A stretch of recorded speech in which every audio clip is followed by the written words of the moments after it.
Welcome to Moving with CHD, the podcast and vlog where I talk to fellow CHDers about being active with a congenital heart defect. I'm Hayley and was born with atrial ventricular septal defect and had 2 open heart surgeries by the age of 1. Growing up, I loved being active, but wanted to better understand the benefits and challenges of exercising with this condition. I'm therefore so excited to hear from others who have found their love for movement within their heart limits. Together we'll share these incredible stories and the realities of moving with CHD. However active you're able to be, I hope you find some inspiration, encouragement, and the movement you love. This week on Moving with CHD, I'm speaking to Lloyd, a young man who's transitioning to adult cardiology and is using fitness to support his physical and mental health. Hi Lloyd, thank you for joining us today on Moving with CHD. It's so great to have you on the podcast. Thank you for having me. No, welcome. So as I've done with all my interviews so far, I've been kicking off with a bit of a silly quick fire round where I just want you to say the first thing that comes to your head, totally non-CHD related. You ready? Yeah. Awesome. Okay. Favorite Disney character? Woody. Okay. What's your spirit animal? Don't know. Don't think I have one. Don't have one. Love that. Okay. If you could eat any food right now, what would it be? Probably pizza. Nice. And what's one thing on your bucket list? To go travelling. Oh, amazing. Anywhere in particular? More towards the southern area of the world, so like South America, that sort of area. Oh, cool. Love that. Amazing. Well, like I said, thank you so much for joining us today. I guess just to start off, can you tell me what your congenital heart defect is? Yeah, so I got a bicuspid aortic valve leak. I also did have a heart murmur, but that's sort of not there anymore. It's just the leak. Okay. And when did you get diagnosed with that? The same year I was born, so in 2002. Oh, right. Wow. So you're a young one as well then. Yeah. So what was it like for you growing up with a congenital heart defect? I think for me I didn't know much about it as a young child. All that I remember is that I was quite an unwell child when I was in and out of hospital, taken in by ambulance. My mum, my parents following behind. So I think it's being a sort of an unwell child, I think it isn't the nicest thing, and it definitely, I wouldn't wish that on anyone. I know that from a time I remember being on holiday, and I fell quite ill, and then they had to take me to the hospital. I got to the hospital and then they wanted me to come to my normal hospital closer to my home, which was over 30 miles away, because that was the place that I would be treated. So I would go into things like I'd have fits, seizures. I'd also just be violently sick quite a lot. Wow. Just for no reason, not even have a temperature, just be sick quite a lot. And they said that when I was younger, they said that my heart condition, my valve leak and my murmur will affect me going into adulthood rather than as a child. So I think it definitely did affect me as a child. It was, they found, so in 2005, when I did go into hospital from the holiday, they found the heart valve leak again and the murmur again, even though they'd already found it in 2002, but they weren't aware of it, and so they were just giving double information. And that's when they said that obviously I need to go to the University Hospital of Southampton. So I think it's, I've been into hospital quite a lot since that period, since 2005, and I had a period from when I was 14 to when I turned sort of 16, 17, where I wasn't really attending the hospital, sort of in an emergency situation, just for my checkups. And so it it was, I felt good at that point, and then it sort of, it sort of plays and moves really as you go, sort of thing. Yeah. Did you find that sort of growing up it impacted at school or anything, or, getting involved in sports or PE? I think no, but I think for me, at the time when I was a child and things, I wasn't really interested in sport Yeah. at the time. So for me, it didn't really matter. I had to do the sport, but for me, I wasn't very interested in it. So I think for me, it was a sort of a difficult one. But as I grew older, I come to like sport a little bit more, and I think I remember being sort of 11 or 12 and wanting to start football. So I think from that age onwards, I think I was quite interested in sport. Was there any particular, I guess, reason for sort of wanting to do a bit more exercise? I think it's also exercise builds into your mental health, and I think doing exercise, I think, really does aid your mental health. And when you're at a tricky point in your life, and you sort of don't know where to turn, you don't know where to go. I think it is such an inspiring thing to do, is to just go, actually, I can go for a run, around the common, or I can go for a run here, and actually, sometimes it makes you feel better as well. And it sort of makes you feel like actually you're doing something with your life, and that you're trying to change the way that you are, and actually you're bettering yourself. Mm. That's an amazing. I mean, mental health is obviously it's a huge issue, and I think being able to use exercise to sort of support that is an incredible thing to do. It's certainly one of the more healthier ways of, sort of supporting your mental health, which is amazing. Definitely. I guess we all lead sort of busy lifestyles. So how do you incorporate being active into your day to day and fitting it in around, work and commitments? So I try, and any opportunity that I have, I try and go to the gym. So sometimes when I finish work, I do night shifts. So Wow. when I finish work, so when I finish work in the morning, which is usually about 8 a.m. So sometimes I try and prepare myself to just head straight to the gym from work. Sometimes I don't always get there, but obviously that is my plan. I prefer to do it earlier in the morning. Sort of 9 o'clock, rather than looking at like sort of a late evening type gym. I will do late evenings depending on my circumstances, and depending on my commitments. But any opportunity that I have to go to the gym, I will take that. If I have got other things on, then I work around that.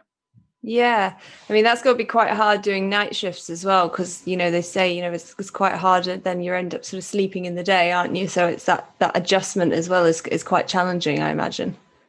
Yeah, I think obviously I do sleep for some of the shift. So I'm actually, I feel sometimes, I don't know why, but I feel energized when I when I finish work. Yeah. But sometimes I think, when you're a bit tired, and you actually find that you want to crack on with it more, and actually the distractions around you are irrelevant. So you want to just carry on, and do the best that you can do, really. And like, sometimes I've done half an hour on a machine, whereas on a normal day I probably do about 20 minutes. So actually that extra 10 minutes I'm getting in will really help. Amazing. And actually I love that you've mentioned there that sometimes on a normal day you'll just do 20 minutes, or on a longer day you'll do 30 minutes, because what sort of benefits have you felt from just doing that? I guess it's, we think about the gym, we think of people slogging it for an hour and a half, right? But what benefits do you see from just adopting that sort of 20 to 30 minutes? I see the benefits of my health, so I do feel better. I'm also, going to the gym to want to lose weight as well, because I am a higher weight. But that is for me, that's a personal goal for myself. Amazing. But also with losing weight, it is about sort of helping to better your heart as well, and for your heart to function in more of a independent way. I think for me, I find that I feel I can breathe easier when I've been to the gym, and and I've actually and I've sweated a lot as well, which is quite disgusting. But actually, sometimes you sweat a lot because you're stressed, and I have found that because you're quite stressed about X, Y, and Z going on, that actually when you go to the gym, you've sweated out all of that stress, so you feel happier. And just doing that extra 10 minutes, it keeps me occupied, and actually it's something to do as well. And I think within the current pandemic and everything that is going on, there is very few things that you can do. So actually going to the gym, and luckily that the leisure facilities are open still, is actually it's a positive option, and it is a positive way forward. Yeah, absolutely. And do you have any sort of limitations to exercise? And if so, sort of how have you adapted with them? Yeah, so I obviously I have limitations, and I think everybody in the world has limitations to exercise. I think it's very hard to get to Usain Bolt style of running. Yeah. But I think for me, I try and avoid the treadmill as much as possible. I start on the treadmill. I think that's one thing I do find quite hard. I prefer treadmill to actually running itself, free running. But I think going for a long period of time on the treadmill without a break, or without a long period of break. So I can do the treadmill, 15 minutes or 20 minutes, and I can do that in two halves. But doing that 20 minutes all in one hit with maybe one mini break, I think I'd find that quite difficult. But I look at the other options. So luckily my gym's got things like stairs, which are quite hard, but I do enjoy them at the same time. So actually, the more you up the level, the quicker you go, and you're trying to sort of be at the top of the stairs. So it's like climbing flights and flights of stairs, and actually it is quite healthy. I do things like rowing and 500 meters, and try and time myself and better it every time that I go to the gym. I am a massive fan of the bikes, so I do prefer the bikes. Yeah, me too. I'm definitely a big fan of the bike over running. And when we spoke before as well, you mentioned sort of being quite an avid walker and incorporating that into sort of your day to day as well. I guess you tell me a little bit about sort of why you like walking, and how you incorporate that into your day. Yeah, so I think obviously walking has its limitations anyway, in terms of for example, if I want to go to a different county, and because there's a sightsee that I want to do there, I've got to look at public transport and spend most of my time that way. There are things like I walk to work, and even when I go to the gym, I'll probably spend about an hour at the gym, because I'm spending 15 minutes, 20 minutes walking to and from the gym either side. So actually I've already started my workout before I've got to the gym. And actually, I think for me, walking it helps. It helps sort of the pollution, and reduce the pollution as well, rather than driving. And I think for me as well, if I had a car and I could drive, then I think I'd just be driving literally like just round the block. Whereas that's something that I can walk to, and I can walk into the centre of town, and I would probably drive if I had a car. So I think and also as well, it saves me money as well, because you pay a lot out for a car, rather than if I do walking. And actually walking, I can just plug my music in, and off I go, and I can walk for ages. May stop off at a shop for a drink, and and something to eat, but just to keep my energy levels up. But you can, as soon as you plug your music in, you can just go. And that's the nice thing about it, is that practically, other than the motorway, you can walk anywhere. Yeah. But it may just take you a bit of time. Yeah, I love that. I mean, I like that you sort of incorporate it into you going to the gym and coming back from the gym, because like you said, you're sort of doing your warm up then, aren't you, on the way? And it's sort of adding all that extra movement into not just your gym session, which is fantastic. When we talked as well, you're, from what I understand, sort of between your adult cardiology department, so moving from the sort of child to adult one. What do you hope to gain, I guess, from moving into adult cardiology? I I think from children cardiology, all I've known is that I'm going for some checkups, and then I'm just being told if everything's fine, and then when they'll next see me. I think from the adult team, I think I'm expecting a treatment plan, a plan forward. So if something happens, I know what needs to be done. They know what needs to be done, and then it just helps the easy move forward in my care under the consultants. I think moving to adult, I've never seen them before. It's all going to be a bit brand new for me. But I think they will take into consideration what the paediatric team have said, and what their findings are on the checkup that I've got next year. So I think it's looking at my options as well, and it's looking at, if I move forward, I'm going to need a valve replacement at some point. I don't think the valve is going to last until my 70s or 80s or whatever they've said. So, but it's about how far in advance do we need to plan this, and there are things that I want to know, and also as well, if I do get any symptoms, do I need medication? And it sort of like an action plan, really. If this happens, then we'll do this, and it helps put my mind at rest, but also as well is that I then don't have to go and chase for something that I need, or chase for something that I feel that I need, and I need to go there. They'll already know. And how do you sort of feel about potentially one day having to have that valve replacement? I think it's going to be hard. I think to get your head around it, I think the big term open heart surgery, I think it is a major operation, but I think at the same time I'm doing it for my health and for my future at the same time. So I think it's something that I would have to do. But I think absolutely, I'd definitely be scared about that.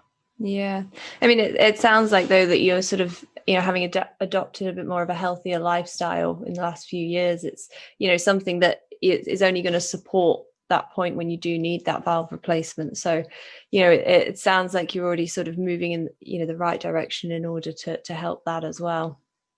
Yeah, definitely. I think when you've got mental health, and mental health does take over. I've got mental health about my heart. It's a major thing. It's a major organ in my body.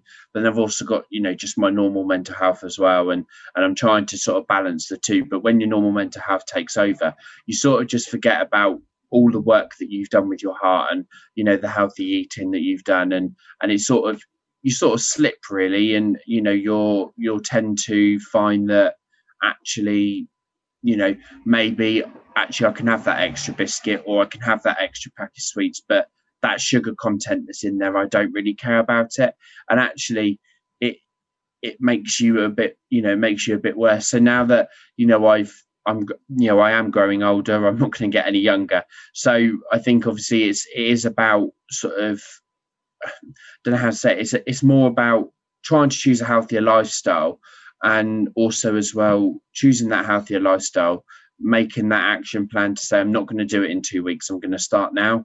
And I think that's exactly what I've done. And I think about healthy eating, I think I was having a ridiculous amount of food, size portions, but I was also eating a lot of the wrong things as well. And I also wasn't setting the example for those that I support at work as well. And I think it is difficult. And now I make a lot of things myself. Instead of buying a jar sauce for, let's say, spaghetti bolognese, I'll actually make my own sauce. Great. So, and I think it is much healthier, and it just makes you feel better as well, that actually, one, you're eating healthy, but two, actually you stood there and you've created that, and that you've made that meal, or you've made that food, and actually you are going to enjoy it. Yeah. I mean, it sounds to me that you've taken quite a few steps, and they're all sort of small steps that are moving towards this big goal. And you've sort of approached it from a mental health and nutrition, and also getting active as well, which is amazing. And all of those components together It's a great sort of steps towards a healthy lifestyle. It's amazing. Yeah. So from this experience, I guess, holistically, is there, and we possibly touched on it, but is there a piece of advice that you would share with others from your experience? I think it's about talking to people, with a heart condition. I think, you have to understand that, heart condition, it's not easy. Living with a heart condition, it is really hard. Some people will go, oh, no, I'm absolutely fine. It really doesn't bother me. But actually, beneath all of that and beneath, layers of skin, actually it does bother them, and they do find it difficult. And I think it is about talking to people. And I think, you have to go through the bad days of your life to earn the best days of your life. Recently in my experience, I'll be very, open and honest. I've had an appointment with the psychologist to understand more sort of how my brain adapts to my heart condition and to the response that essentially my heart is giving. And has that been useful? Yeah, I mean, I've only had one appointment with them, so I think obviously it'd be quite early, but I think also as well at the same time there's a lot of unanswered questions that actually need to be answered. And I think the psychologist is very much going to help me with that. They've agreed and think that it would help my mind at the same time. But I think I've always wanted to know that what happens behind the scenes, and actually how is my mind responding to my heart condition and responding to the effects of it. Amazing. Well, thank you so much for sharing that, Lloyd. It's been brilliant to speak to you, and thank you for sharing your story. Perfect. Thank you. Thank you for listening to today's episode. If you've not already, please help us get the word out to fellow CHDers by sharing with your network, subscribing to the Moving with CHD YouTube channel or podcast series on your favourite streaming platform. You can also stay up to date on all the latest episodes on my Instagram @Hayley.heartfitness.